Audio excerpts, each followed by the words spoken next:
Well, that was a shit show, wasn't it?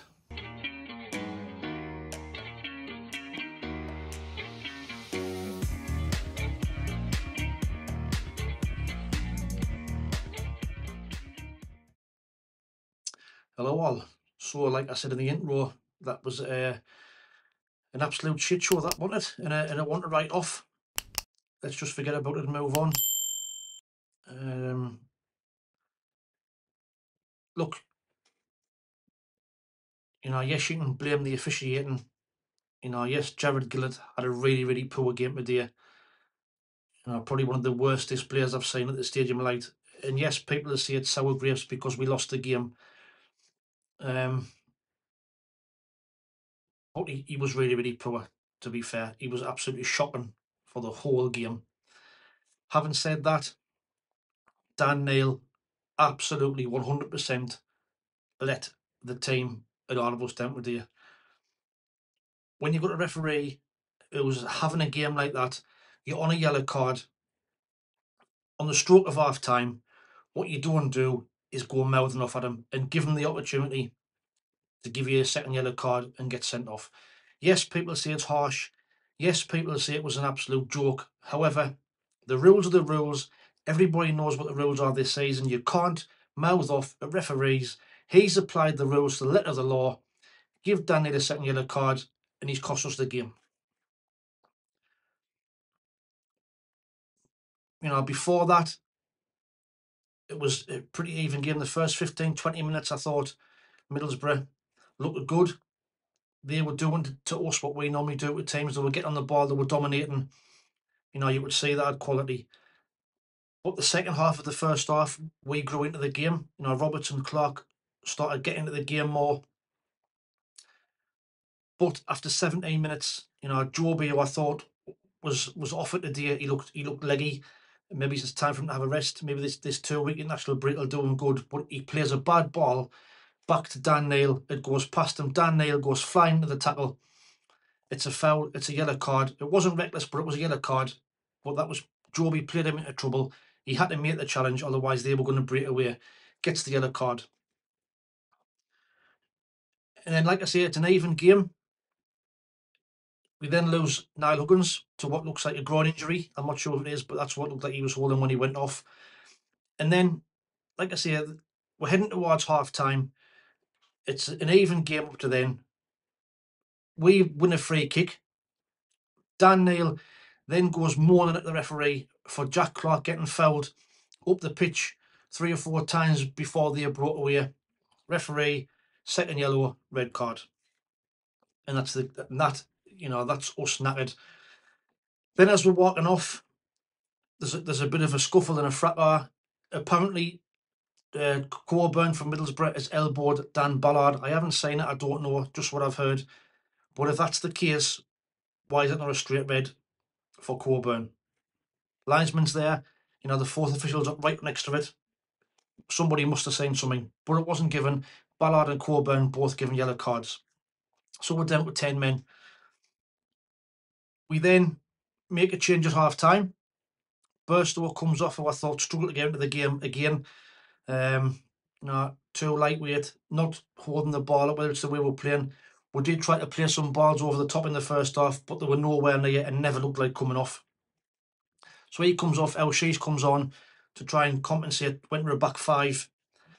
And for the first 10, 15 minutes of the second half, we looked, we were holding on. Obviously, they were going to dominate the ball.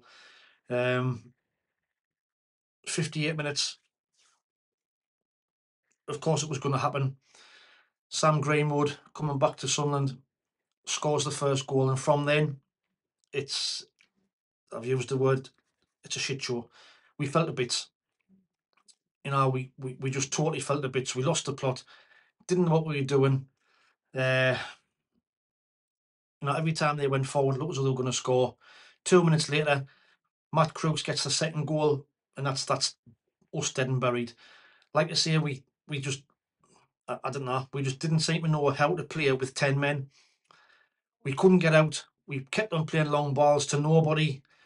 Kept on playing sloppy balls inside and giving the ball away in midfield. Like I say, Joby guilty of it a number of times giving the ball away. Jack Clark, the passing again, kicking the ball straight out of play, trying to beat people, losing the ball. And then, 72 minutes, Isaiah Jones skips past Jack Clark, cuts inside, too easy, 3-0. And you're like, dear me, this could be 4, 5, 6 here. We made some change. I think Russian come on. Bar came off, but the game's gone. What you're gonna do. And then right at the end, Michael Fors, I think, gets the 4th goal.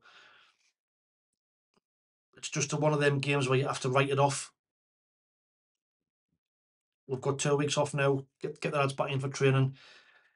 To be fair to Middlesbrough, you did look good. You only play and beat what's in front of you. And today, second half, you totally dominated that game. You played well against 10 men and won the game 4-0. So well done to you. But I don't know. The refereeing for me was absolutely terrible throughout. Diabolical. Absolutely shocking. Jarred Gillard, Australian Jarred Gillard. Oh my God, some of the decisions. Anyway, I don't want to go on and sound like it's like sour grapes too much. Well done, Middlesbrough. I think it's 4 wins on the bounce for you now. The game was spoiled. Like I say, the game was spoiled with a sending off. But I'm sorry, but I've got no arguments. Dan Neil, you do not do that. You're on a yellow card. Don't give the referee opportunity for to send you off. Gan mouthing off. You know the rules. End of story. You're now going to be suspended. Let's hope Pierre was fit for after the international break, and we'll get back to winning ways. We've got 2 wild games against Stoke and Leicester coming up as well. So player ratings. Well, Patterson, 6 out of 10. You concede 4 goals, but not really much you could do. Trey Hume, 6 out of 10. Ballard, 09, 6 out of 10. They tried their best, but we were all over the place at the back, second half. Huggins, before he went off, was looking half decent, but did switch. Huggins went back to left hand side, but we lost him after about 40 minutes. Jensen Seal came on, and to be fair, he did alright. He's a difficult game for him to come into. What can you do? 6 out of 10. Dan Neil, sorry, 3 out of 10 for what you did. Joby, like I said, I thought was off it today. He just looked leggy there. We're getting caught in the midfield too much, getting overran, wanting to take too much time on the ball, and it cost us. So 6 out of 10. Jack Clark and Roberts struggled to get into the game. Like I say, second half of the first half, we did start causing them a little bit of trouble, but we couldn't get the final ball. Both 6 out of 10. Abdullah Bar again he looked half decent. Was probably our best player actually. Getting stuck in, even though he was playing more inside today. So I'm going to give him a 6.5 out of 10. Mason Burstow, a 5 out of 10, because like I say, he struggled to get into the game. I don't know. It's a frustrating day. Let's move on. We're still 4th in the league. 19 points, 1 point behind 3rd place. So it's not all doom and gloom. Yes, it's another home defeat, but let's just write it off. Well done to Middlesbrough. Let's hope we can use these 2 weeks to get these injured players back. We can get the likes of Alicia back and Pembele. Hope they can get a game for under 21s in the meantime. We'll get them into the squad and see where we are come after the international break. But let me know what your thoughts are in the comments below on that performance. Like I said, do you blame the referee? Was it partly us? But I think it's a bit of both. Like I say, it was an even game up until half time, even though they slightly dominated. Second half, we felt the bits after the first goal. It was game over. Once they scored it, that was it, game over. But let us know what you think. Until the next one, thanks for watching. Take it easy, stay safe, and we'll speak soon. Ta-ra.